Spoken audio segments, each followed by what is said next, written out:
তোমাদের মাথায় কি কখনো কোশ্চেন আসছে যে একটা কোণকে সমদ্বিখণ্ডিত করার জন্য আমরা কেন বৃত্তচাপ আঁকি? সো আজকের ক্লাসে তোমরা এই বিষয়টা জানতে পারবা। খেয়াল করো একটা কোণ কিরকম হয়।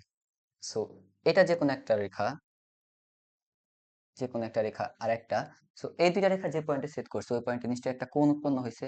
সো এটা হচ্ছে একটা কোণ। তো এই কোণকে সমদ্বিখণ্ডিত করার জন্য আমাদের টিচাররা কি বলেন যে এখানে একটা বৃত্তচাপ আঁকতে হবে, আবার এই পয়েন্টকে কেন্দ্র করে আরেকটা বৃত্তচাপ আঁকতে হবে। এই দুইটা যে পয়েন্টে সেট করবে এই দুইটা অ্যাড করে দিলেই আমাদের এটা সমান দুই ভাগে ভাগ হয়ে যাবে। এখন কথা হচ্ছে যে এইভাবে কেন করতে হয়, আমাদের বৃত্তচাপটা এবার কেন আঁকতে হয়। সো এই বিষয়টা আমরা দুইটা উপপাদ্যের মাধ্যমে শিখবো। খেয়াল করো প্রথম উপপাদ্যটা আমরা সকলেই জানি যে বৃত্তের যে কোনো জ্যা এর লম্ব সমদ্বিখণ্ডক অবভিয়াসলি কেন্দ্রগামী হবে। সো এখানে যদি আমরা একটা বৃত্ত আঁকি, খেয়াল করো এটা ধরো একটা বৃত্ত। এই বৃত্তের যে কোনো একটা জ্যা যদি নিই আমরা, এটা হচ্ছে বৃত্তের যে কোনো একটা জ্যা। এই জ্যা এর যদি লম্ব সমদ্বিখণ্ডক আঁকানো যায়, সো এই জ্যা এর লম্ব সমদ্বিখণ্ডক সে এইটা হচ্ছে জ্যা এর লম্ব সমদ্বিখণ্ডক। তাহলে এই লম্ব সমদ্বিখণ্ডক অবভিয়াসলি কেন্দ্রগামী হবে। এটা হচ্ছে আমাদের এই উপপাদ্যটা বলতেছে যে এই লম্ব সমদ্বিখণ্ডকের উপরেই আমার কেন্দ্র থাকতে হবে। এটাই হচ্ছে প্রথম উপপাদ্য। এরপরে আরো একটা উপপাদ্য আমাদের জানতে হবে, সেটা হচ্ছে বৃত্তের যে কোনো জায়গায় যদি লম্ব সমদ্বিখণ্ডক আঁকা যায়, তাহলে ওই লম্ব সমদ্বিখণ্ডকটা আমাদের যে ওই বৃত্তচাপটা তৈরি হয়, ওই বৃত্তচাপের যে কেন্দ্রস্থ কোণ ওই কেন্দ্রস্থ কোণকে সমদ্বিখণ্ডিত করে। সো এই কনসেপ্টটাও তোমরা অনেকেই পড়ে আসছো, অনেকেই কি সবাই পড়ে আসছো আসলে। 9-10 এর বইয়ে আমাদের উপপাদ্যটা আছে যে এটা যদি একটা বৃত্ত হয়, এই বৃত্তের উপরে ধরো এখানে যে কোনো একটা আহ জ্যা আছে, সে এটা হচ্ছে আমাদের বৃত্তের কেন্দ্র। ওকে, সো এটা বৃত্তের কেন্দ্র, এটা যে কোনো একটা জ্যা ধরো এ বি, এ বি হচ্ছে জ্যা। তো এই জ্যা এর লম্ব দ্বিখণ্ডক ধরো এই পয়েন্ট থেকে এই পয়েন্টে যোগ করে দিলাম। সো এটা হচ্ছে আমাদের বৃত্তের একটা লম্ব লম্ব সমদ্বিখণ্ডক ধরো এম, এটা ও পয়েন্ট। সো আমাদের এই উপপাদ্যটা কি বলছে যে ও এম যে রেখাংশ এই লম্ব সমদ্বিখণ্ডক, এই কেন্দ্রস্থ কোণ কোনটা ভাইয়ারা? কেন্দ্রস্থ কোণ হচ্ছে এ ও, আর ও বি যদি অ্যাড করে দাও, তাহলে এ ও বি যে কেন্দ্রস্থ কোণ আছে এই কেন্দ্রস্থ কোণকে আমাদের ও এম রেখাটা সমান দুই ভাগে ভাগ করছে। এই বিষয়টাই আমাদের প্রুফ করতে হবে। তো এই কোণ আর এই কোণ আসলে সমান, তো এটা কিভাবে প্রুফ করতে পারি? খেয়াল করো যেহেতু আমাদের ও এম রেখাটা লম্ব সমদ্বিখণ্ডক, দ্যাট মিন্স এই কোণটা আসলে 90 ডিগ্রি। সো আমাদের এ ও M A R O M B এই দুটো আসলে সমকোণী ত্রিভুজ। সো ত্রিভুজ ও এ এম ও ত্রিভুজ ও বি এম এত এত সমকোণী ত্রিভুজে,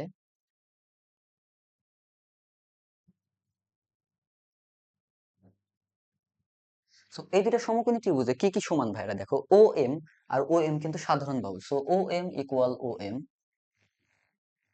এটা সাধারণ বাহু সমান। যেহেতু এম আসলে লম্ব সমদ্বিখণ্ডক, দ্যাট মিন্স আমাদের এইটুক আর এইটুকু কিন্তু সমান, অর্থাৎ এ এম এবং বি এম ও সমান। So A M is equal to B M. আবার আরো একটা জিনিস সমান যে ও এ আর ও বি ব্যাসার্ধ সমান। সো এটাও আমরা লিখতে পারি যে ও এ ইকুয়াল টু ওবি। আসলে সমকোণী ত্রিভুজের তিনটা ইনফরমেশন দরকার ছিল না, যে কোনো দুইটা ইনফরমেশন লিখলেই চলতো। সো যেহেতু আমাদের তিনটা বাহু সমান, তার মানে এই দুইটা ত্রিভুজ আসলে সর্বসম ত্রিভুজ। অর্থাৎ আমরা এখান থেকে বলতে পারি যে ত্রিভুজ ও এ এম আর ত্রিভুজ ওবিএম, ও এ এম এবং ওবিএম আসলে সর্বসম ত্রিভুজ। যেহেতু সর্বসম ত্রিভুজ, তার মানে এর সবকিছুই আসলে সমান। সো দ্যাট মিন্স এই কোণটা যদি এক্স হয় তাহলে এই কোণটাও এক্স হবে। এই উপপাদ্যটা আমাদের এই ইনফরমেশনটাই বলতেছিল। সো এখন আমরা এই ইনফরমেশন যেটা ইউজ করে আমরা একটা কোণকে সমদ্বিখণ্ডিত করব। সো এই জন্য আমরা যে কোনো একটা রেখাংশ নেই।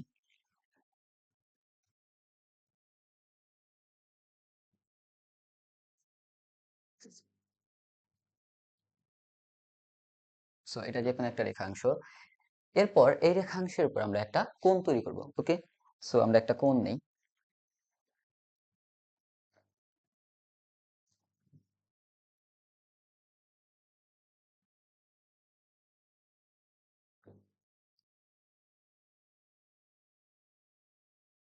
সো এটা হচ্ছে আমাদের একটা কোণ। সো আমরা যদি অ্যাড করে দিই পয়েন্টটা,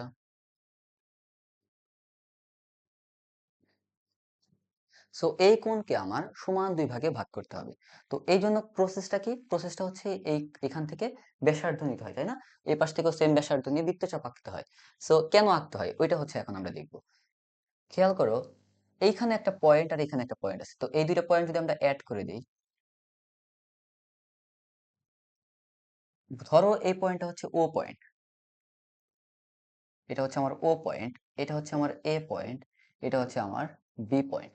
সো ও এ বি, সেই ও এ বি আমরা কি করছিলাম, একটা ব্যাসার্ধ নিয়ে এখানে বৃত্ত আঁকাইছিলাম। সো এখানে আসলে কি হয়েছে, এটা আসলে একটা বৃত্ত হয়েছে। সো এই বৃত্ত পুরোটা আমার দরকার পড়ে না, আমার অল্প একটু দরকার পড়ছে, দ্যাটস আমরা বৃত্ত চাপ আঁকাইছি।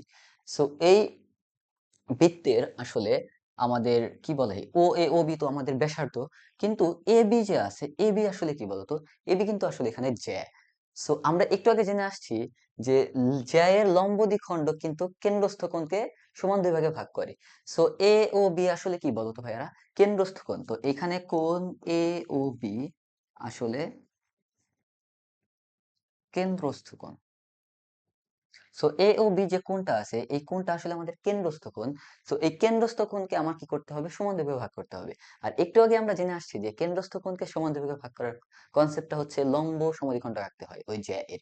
সো এ বি এর লম্ব সমদ্বিখণ্ডক আঁকতে হবে। সো আগের ভিডিও থেকে তোমরা জেনে আসছো যে লম্ব সমদ্বিখণ্ডক আঁকার জন্য আমাদের কি করতে হয়, সমান ব্যাসার্ধ নিয়ে বৃত্তচাপ আঁকতে হয়। সো এখানে আমরা সেম কাজ করব।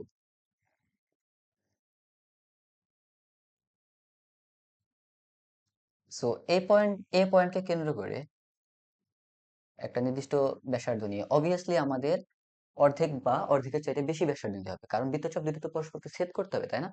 সো আমরা যদি অর্ধেক বা অর্ধেকের চাইতে বেশি ব্যাসার্ধ নিয়ে বৃত্তচাপ আঁকি, এ পাশে একটা বৃত্তচাপ আঁকাইলাম।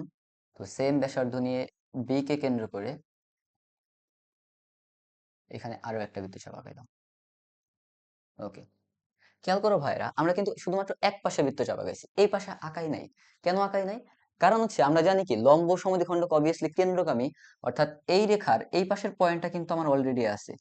যে এই পাশে ও পয়েন্ট দিয়ে যে যাবে এটা কিন্তু আমরা অলরেডি জানি। তো আমার শুধুমাত্র আরো একটা পয়েন্ট দরকার ছিল, দ্যাটস ওয়াই আমরা এই পাশে আঁকাইছি। তো একটা মজার বিষয় হচ্ছে আমরা কিন্তু অলওয়েজ এই পাশেই বৃত্তচাপ আঁকাই। আমরা কিন্তু চাইলে এই পাশেও আঁকাইতে পারতাম, কারণ একটা সরলরেখা আঁকানোর জন্য মাত্র দুইটা পয়েন্ট দরকার।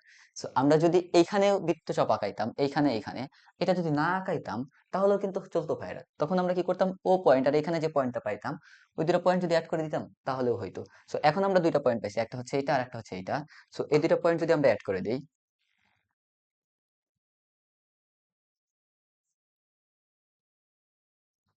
তাহলে আমাদের এই কোণটা আসলে সমান দুই ভাগে ভাগ হয়ে গেছে।